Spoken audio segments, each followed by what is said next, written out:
Still people filtering in, but I know you have a lot to do this week, so this is kind of one of the tough presentations we have, but welcome to Drexel. I hope you all had a really good weekend. I know there was a lot of really good events all weekend, so welcome.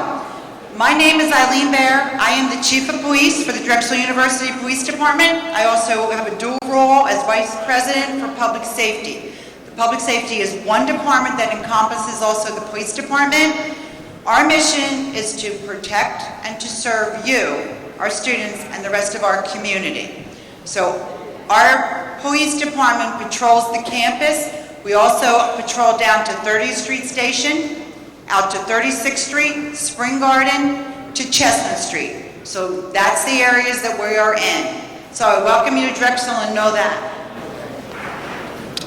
So, some things you need to know about public safety and Drexel Police. So at any time, I am one of the few presenters that tells you get your phone out and have it ready, because there's things I want you to enter into your phone. Usually we say put your phone away. So these are important things. They're also important because your parents are going to ask.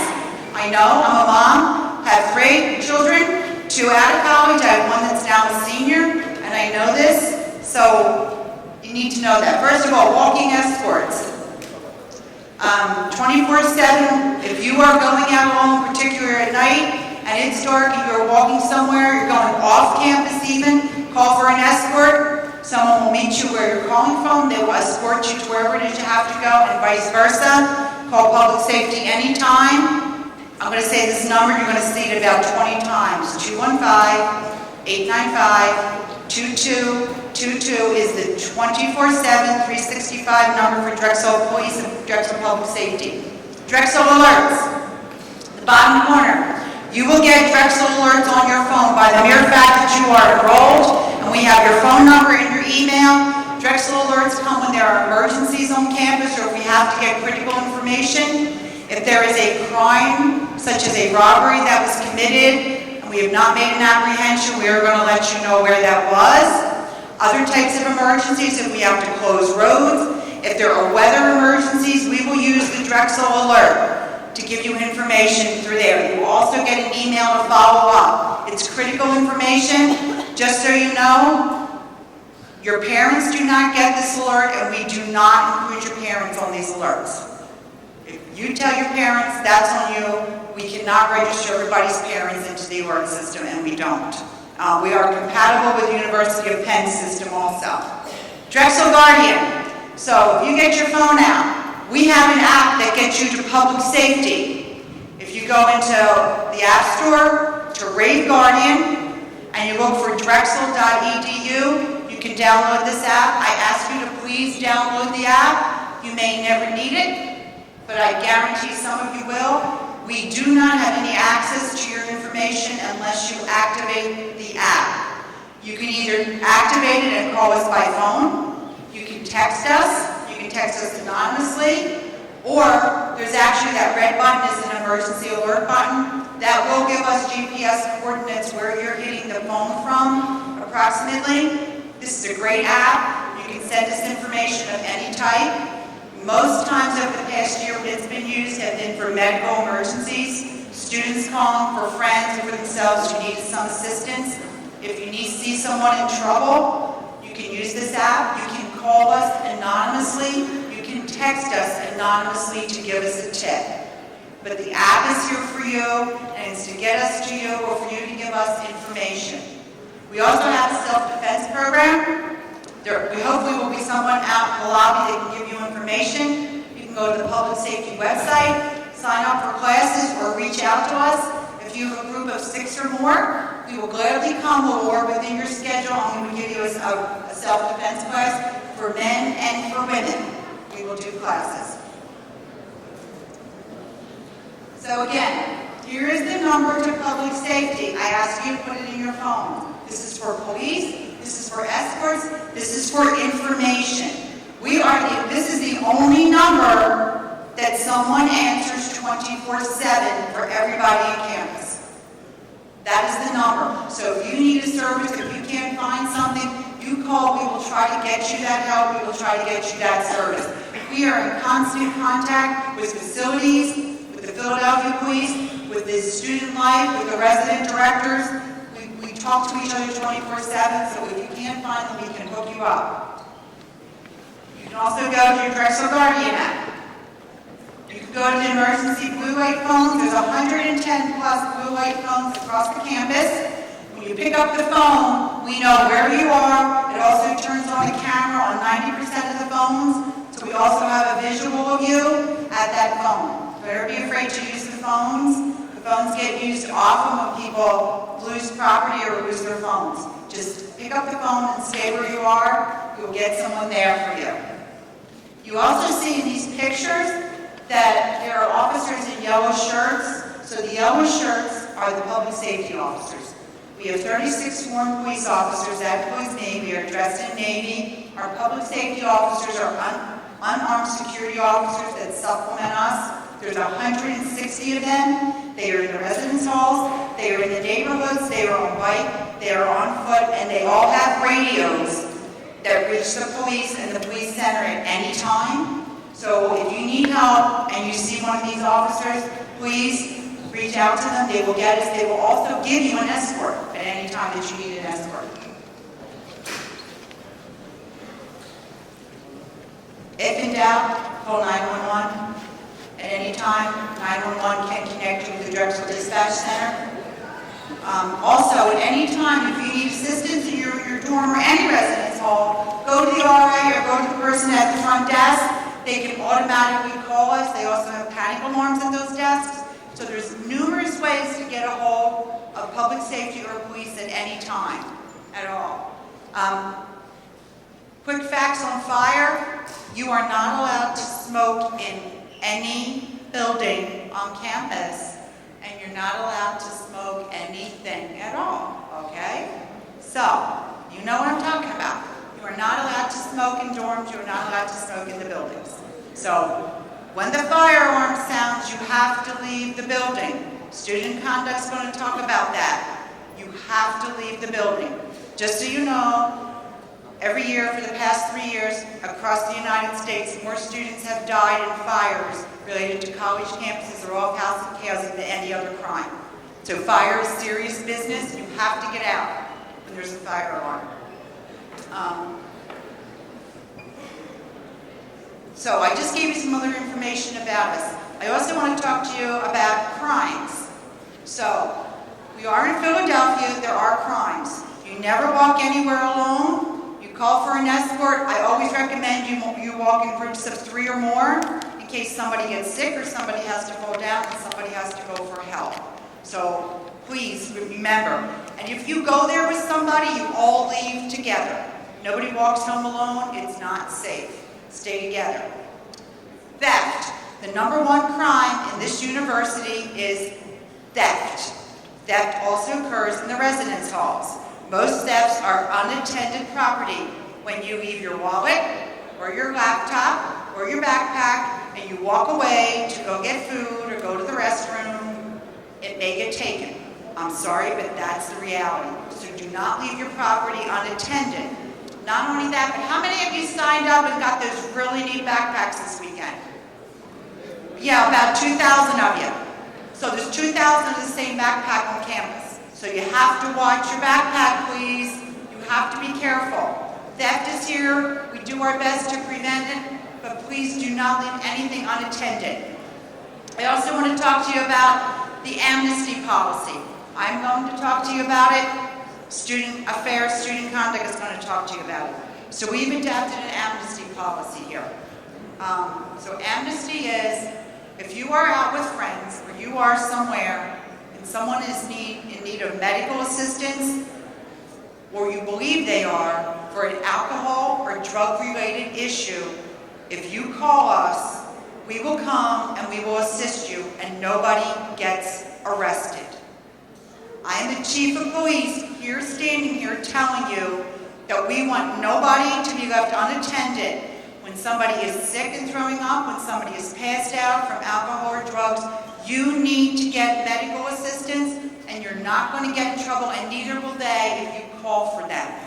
You can call on the phone, you can use your Drexel Guardian, just tell us where you are and that you need some medical assistance. This is really important. When I have 3 kids, I know they're going to party. 2 of my kids went to Syracuse. It's always one of the top 10 party schools in the country. I know that. So I'm a mom. I know you're going to party, but everybody wakes up the next day. Some of you may wake up in a hospital bed, but everybody wakes up. That's our rule here. It's really important that we take care of one another here, and you take care of your friends. And just so you know, student conduct is with us on this. We worked very hard together on this policy, so please understand that we mean that. Amnesty is really important for us. So again, here's the numbers. I can't tell you enough how important these numbers are. And also for the counseling center, we can hook you up to the counseling center at any time. Go to an RA, and we'll get you that assistance. So the rule of thumb, and you're going to hear this repeated all day today, see something, say something, see something, know something. We are asking you to help us, to help you, and to help your friends. It's all new here to many of you. We understand that. We're not here to give you up our time. We're here to make sure that you're successful and you're safe. So at any time, just give us a call. And I'm going to turn it over to Jessie from the Office of Equality and Diversity and Title IX. So thank you. Welcome to Drexel.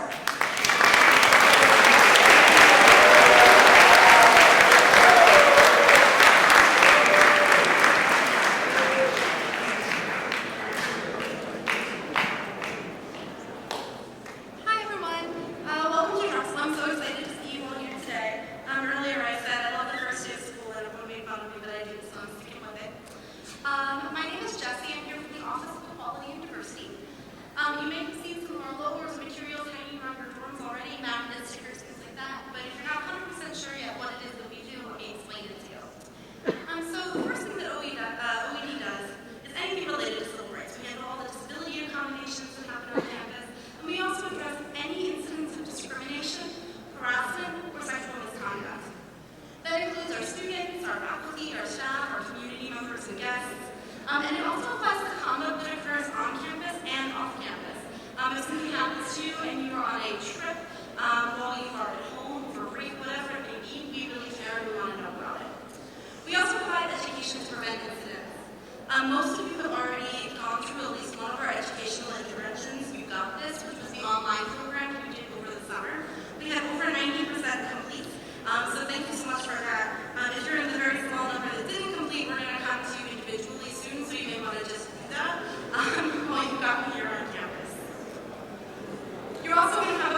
ask you, what we're asking is what signals or words is the person using to tell you, yes, right, they want to have sexual contact with you as well.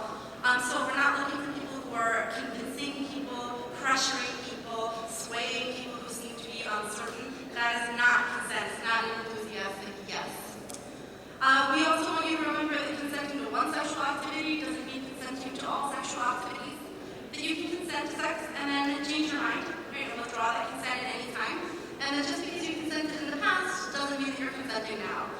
So we have our cartoon here. The cartoon man says, "Thank you for letting me borrow your car," and the cartoon woman says, "No problem." And then the next week, there he is sitting in the car, and she says, "What are you doing?" He says, "I'm borrowing your car. You said I could." She says, you can't just take my car whenever you want it." And he says, "That's bullshit. You said I could have it once, so I should be able to have it all the time." You would never do this with your car. You would never do this with your laptop or your bike. So you would obviously have the same level of respect for somebody's bodily autonomy. This also applies to people who have been taking drugs or alcohol, who are passed out, who are asleep, or who are otherwise unaware. If someone's incapacitated, they cannot consent to sex. If you're not sure if a person is incapacitated or if they're just intoxicated, then you don't have consent, and you should not have sex with others. So again, we have here our cartoon. We have the guy saying right here, that's the design that I want right one day. And then while he's unconscious, she pulls up the tattoo gun. He says, "You tattooed me while I was passed out. What's wrong with you?" She says, "Well, you said you wanted it, but I didn't want it when I was unconscious and didn't know what was happening." Right? So again, if the person who is sober can tell you they want to have sex, can send you every signal, and then they can change their mind. And if they're unconscious or passed out, they're incapacitated, then you have to know that their mind has changed and you cannot have sex with that person. As Chief Bear said, our local is see something, hear something, know something, say something. And it's important that you all as dragons be active and positive bystanders. You will not be in trouble for drug or alcohol violations if you come forward to report sexual misconduct, whether it's something that you saw or something that happened to you. We care so much more about your safety than we possibly could about the drug or alcohol violation. When it comes to what it means to be an active bystander, what you actually do, we actually have some students at Drexel who made a video to show you a few tactics that people can do if they want to be active bystanders. I'm going to show you the video now, and you may actually see some of your RAs in it. During our first session, every time a familiar face came up, people were like, "Yeah!"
Video, we told you about the prevalence of sexual violence on college campuses, including Drexel, and we encouraged individuals affected by sexual violence to speak out and access the resources they need. But we also want to prevent incidents of sexual violence from occurring in the first place. Sexual assault is never the fault of the victim. What a person wears or how much they drink doesn't change that. But it's on all of us dragons to look out for each other and to intervene when we see, hear, or know something that tells us someone may be at risk of being hurt. So how does this actually work? There's not just one right way to act, but the first step is always to detect the risk. You have to actually notice what's happening and interpret it as a problem. When you're out for the night, it's easy to get caught up and not pay attention to what's going on around you. But what if you see someone who seems like they've had too much to drink and someone is trying to hook up with them, or paying them unwanted attention, or separating them from their friends? It's okay to just ask, "Are you all right?" Or "Do you need help finding your friends?" This simple step lets the person at risk know that you have their back, and it lets the person putting them at risk know that you've seen what's going on. Oftentimes, that's enough. But if you think there's a problem and aren't comfortable getting involved, another thing you can try is to distract the people involved. Do something, anything to create a commotion or change the focus. Spill a drink. If the lights are off, turn them on. If they're on, turn them off. Cut the music or ask, who wants pizza?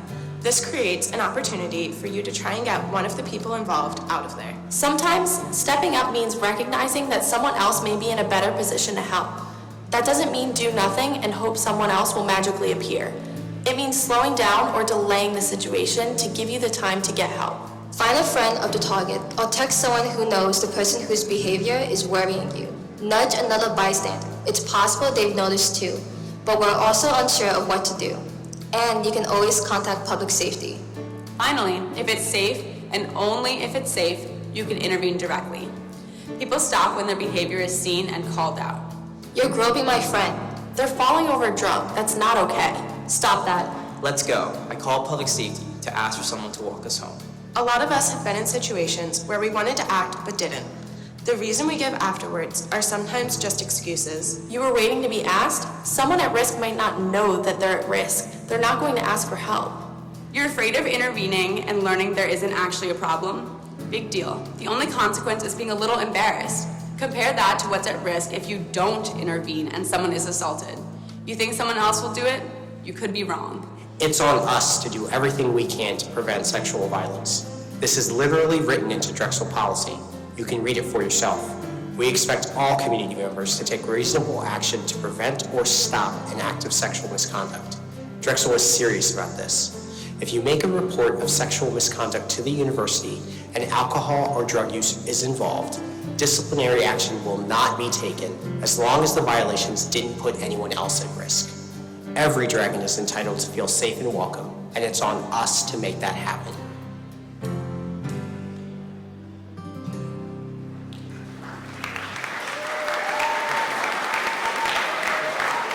Sometimes, stepping up means recognizing.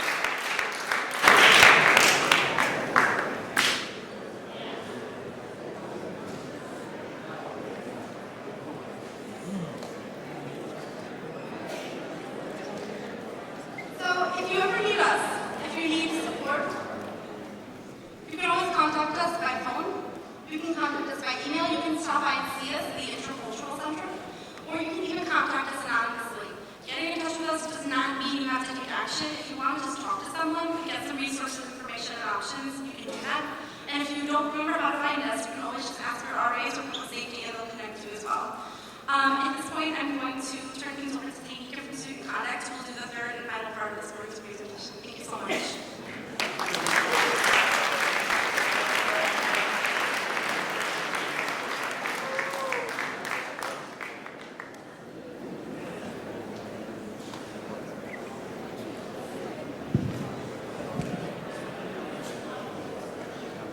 Hi, everybody. Man, that was sad. Hi, everybody. Look, I know it's after lunch, and I know everybody's full and everything like that, but I'm going to ask you to bear with me through one more presentation. And I'm also going to ask that we keep our conversations to a minimum because it's kind of rude to our presenters who are trying to do some things to present to you, and it's also really important that you know the stuff that we're talking to you about because you'll be held accountable for it later if you don't, okay? So thanks, I appreciate that. My name is Tanita Williams. I'm the Associate Director of Student Conduct and Community Standards here at Drexel University. And I hope that this will be our first and only meeting, only if you're coming by my office to say hello, okay? So let's talk about student conduct. Our office is in Towers Hall. Who lives in Towers Hall here? Woo, Towers, yes. We are on the first floor, and the suite where university housing and residential living, we're all one big happy family there. Okay. Chief Bear mentioned this earlier. It's the responsible dragon policy. This is our amnesty policy. It basically says that if you or your friends need help for anyone who is having an issue, a medical issue with alcohol or drugs, you will not get in trouble if you seek out help. Our motto for this is don't stall, just call. We want everybody to be safe in these instances. And you will not have a disciplinary conduct record if you call for help in these cases. Okay? If you find yourself in a situation where you or your friend needs help for any type of alcohol or drug-related issue, or even if you just need help in general medically, call Call Drexel Public Safety. Seek out your residence hall staff member. You all have RAs, you know your RDs, your RDCs are at the front desk. Seek somebody out to get help. Or call 911 if you are away from campus, and somebody will get you help. The Philadelphia Police also understand our amnesty policy, and you will not be arrested. Chief Bear assures me.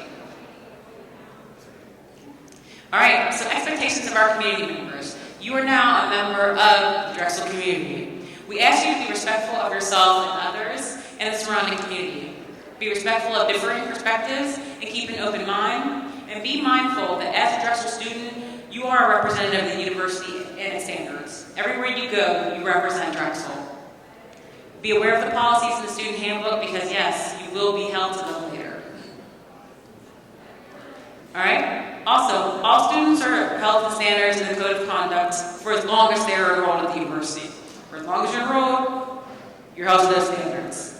When you signed your housing contract, how many of you signed your housing contract? Okay. Even if you didn't and you're living in housing currently, you have agreed that you've read both the code of conduct and the residential living policies. How many people have actually taken the time to read the residential living policies or the code of conduct? A couple. That's good. Good. What I would recommend is that we're not asking you to read it cover to cover. I don't even do that. It's like 126 pages long.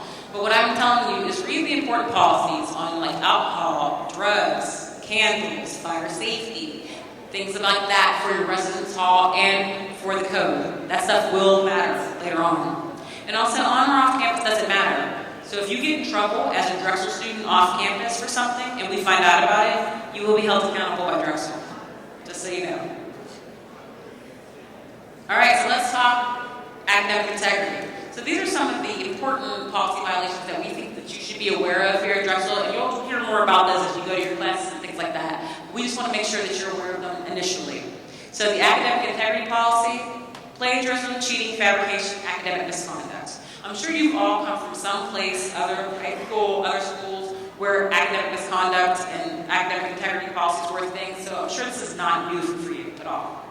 So the same rules apply here. First violation for an academic integrity policy violation stays with your college or school, okay? And typically that involves a reduction of an assignment grade, failure of an assignment or exam, and disciplinary record with our office. Yes, once you violate the academic integrity policy the first time, they do report it to our office, and now you do have a disciplinary record that if you go to apply to graduate school or you go to apply to summer and they say, do you have a conduct record with your university? You would have to check the yes box and report that out. It's very important. Second violation of the academic integrity policy. I'm telling you now, the second violation of the academic integrity policy, you will be suspended. Hands down, do not stop and go, do not collect $200, you will be suspended. And if it's egregious enough, you will be expelled. Please understand that when you're in your classes and you're thinking about academic integrity. If you are ever unsure about if something violates the academic integrity policy, ask your professors, read your syllabi. Some professors are extremely detailed about what they consider a violation of the academic integrity policy in their syllabi. If you're ever in doubt, just ask. All right, acceptable use policy. How many people have torrent software on their computer? Okay. How many people have copyrighted material on their computers that they did not pay for? You're going to want to take it off, especially if you log on to Dragonfly 3, it will get you in trouble. Copyright infringement is a huge deal here at Drexel. Drexel takes it very seriously because it's tied to our federal funding. If you have something on your computer that is illegally downloaded, I'm going to tell you now, take it off now before you get in trouble. Okay? Torrent software, like I mentioned before. Extending the Drexel network, and that includes wireless routers. You are not allowed to have a wireless router in your dorm room. Please do not have them. That is a violation of policy. Okay? Also, letting others use your network ID and password. One of the fun stories that I have about this is we have two friends. Two friends, and friend A says, hey friend B, here's my network ID and password. Why don't you go online and check out something for me regarding our classes or grades? Friend B says, cool, I'll do that. Goes on, does that. Notices that friend A is in a class that friend B desperately needs. Then they say, okay, well, here's what I'll do. They unregister friend B from that class, register themselves to that class, and then when they go to try to re-register friend A for it, guess what? It's all locked out. They can't get back in. So there's nothing they can do now because they're not willing to jeopardize their spot. And, you know, even though that was their friend, they sat up there and took their friend's class. This is not a fake story. This is a very much a true story, and this did happen. And so we tell people, don't let them have your network ID and password because literally they can do anything to your Drexel account. Anything. Your grades, everything is tied to that information. First violation of this policy will send you a warning. And most likely you will also get a warning from a copyright person who says, hey, you infringed on this copyright of our material. Here's our warning for you. Second violation is a $100 fine, probation, and a disciplinary record now at the university. Third violation, $200 to $500 fine and deferred suspension. Fourth violation, you will be suspended. And a lot of people don't believe me when I say, how can anybody be suspended for copyright infringement? I've suspended more people for copyright infringement than I care to. And that's the truth. More people have been suspended for copyright infringement than I care to admit because they just didn't think Drexel was serious when it came to copyright infringement. We are very serious, and you will be suspended. Okay. Alcohol. How many people here are under 21? Yeah, me too. Excellent. All right. As I tell people all the time, Drexel is not a sovereign nation. We are still under the rule of the good old U.S. of A., and so the alcohol age is still 21 to drink. Under 21, you cannot possess, consume, provide space for consumption, or provide to other underage persons. Also, for those of you who are living in the residence halls, you cannot have empty alcohol bottles as decoration. That is a violation of residence hall policy. So if you have empty alcohol bottles in your house, you know what I'm talking about. Get rid of them now so you don't violate policy and cause yourself problems later. All right. First violation, except for alcohol transport, so we'll talk more about that later. $100 fine, probation, and alcohol education sanction. Second violation, extended probation or deferred suspension, $200 fine, loss of housing if it occurred in housing, counseling notification potentially, and parental notification. Yes, people, we do tell your parents. Pennsylvania law allows us to, and we will tell them. And a lot of times they'll call me and say, well, Johnny just said he had, a cup that looked like beer. And I'm like, no, let me write down what Johnny had in his room, especially if they're on your FERPA. And then they're calling you back, well, Johnny didn't tell me that. You don't want to be the only other end of that phone call when Johnny didn't tell you that, all right? Tell your friends. Okay, third violation. For a third alcohol violation, my good friends here at Drexel University, you will be suspended. I'm not going to lie to you. I'm not going to sugarcoat it for you. You will be suspended. You'll probably have to pay another fine. You'll lose your house for that suspension period of time. And we'll be sending your parents a notification that says, hey, Julie's been suspended from school. Please come get her. Okay? Tell your friends. All right, drug policy violations. Drugs are not allowed on campus. Possession, use, distribution, sale of narcotics or drugs, providing space for use of drugs, prohibited on campus. Any types of drug paraphernalia or any items that can be modified or adapted to be paraphernalia. If you adapt something crazy, like, a water bucket or like a water bottle to be like some type of drug paraphernalia, that's a violation of policy. Please don't do it. Use your powers for good. Okay? All right. First violation is a $100 fine, deferred suspension, deferred loss of housing, if it happened in housing, parental notification, and of course you'll get an educational sanction because that's the way we do things here. Second violation, you will be suspended. And you'll have to pay a fine too, but you will be suspended. People a lot of times say, you know what, I don't really think that I would be suspended for a second drug violation. You will absolutely be suspended for a second drug violation. Okay? Please understand this. You're just getting into the fall term. I don't want to see any of you leave. We want you here. All right, fire safety. This is so key here because like Chief Bear said, the majority of fire safety violations that we have include things like not leaving the building during a fire alarm. You want to leave the building during the fire alarm. Yes, I know it's Philadelphia. Yes, I know it's cold. Yes, I know it's hot. Yes, I know it's inconvenient.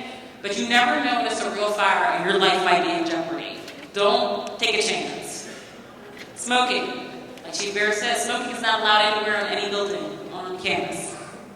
Okay? Possession of candles, incense, fireworks, flammable fuels, etc. Please do not have any of this. No, you cannot have a candle with the wick cut out. No, you cannot have a candle that doesn't burn. No, you cannot have an oil plate that burns type of things. No. Okay? Just no. tampering with smoke detectors, sprinklers, fire alarms, or making a false fire report. Please don't do any of these things. All right? A first violation for fire safety is potentially suspension or deferred suspension. Depending upon how serious the fire safety violation is, you can be suspended from Drexel. And that's for real. A second violation could be suspension or expulsion, a $200 fine, permanent loss of and or ban from housing, and parental notification, of course. All right, so what's your conduct IQ? So, does everybody play Kahoot? Or some of us play Kahoot? Sweet. All right, well, let's get it started.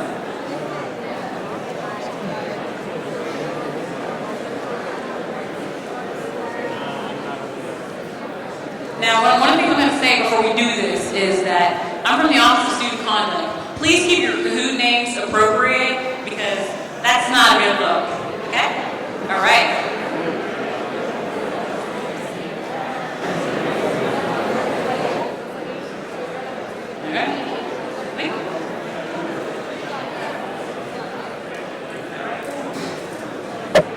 All right, go ahead and load up.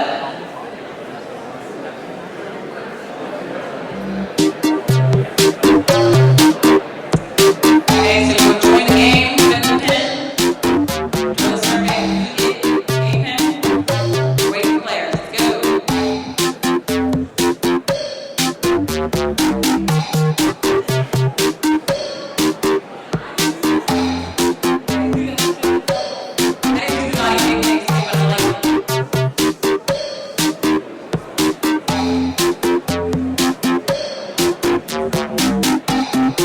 That person that's still hungry, I feel you.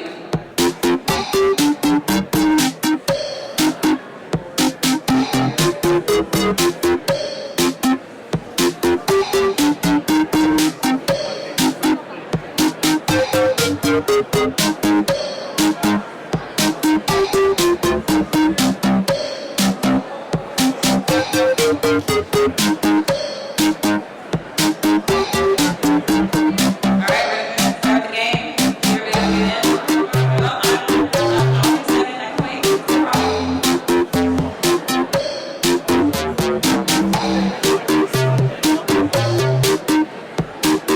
all right.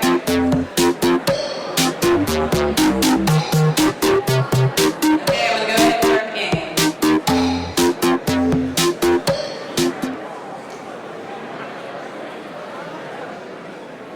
Three questions. Does Drexel permit students to have drones in their residence?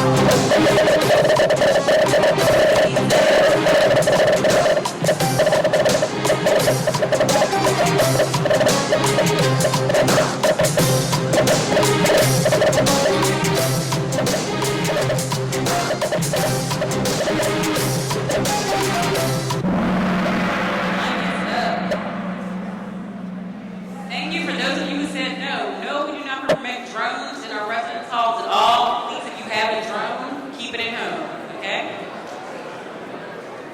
Okay, all right? Let's go on to the next one. Violations of Drexel academic integrity policy include plagiarism, fabrication, and cheating. Go.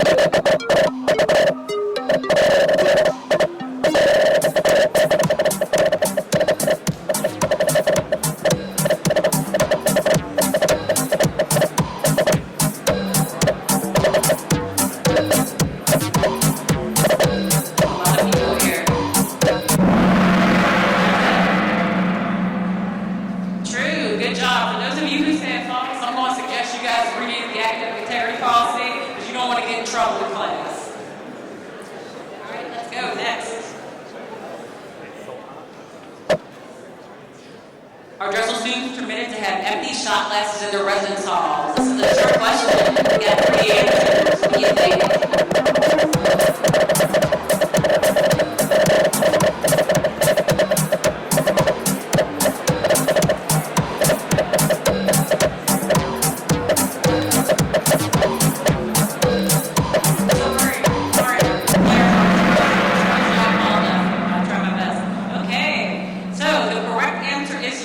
You are 21 or older, yes. If you are not 21 or older, like most of us are not, you can't have shot glasses or anything in your room. Don't do it, okay? All right.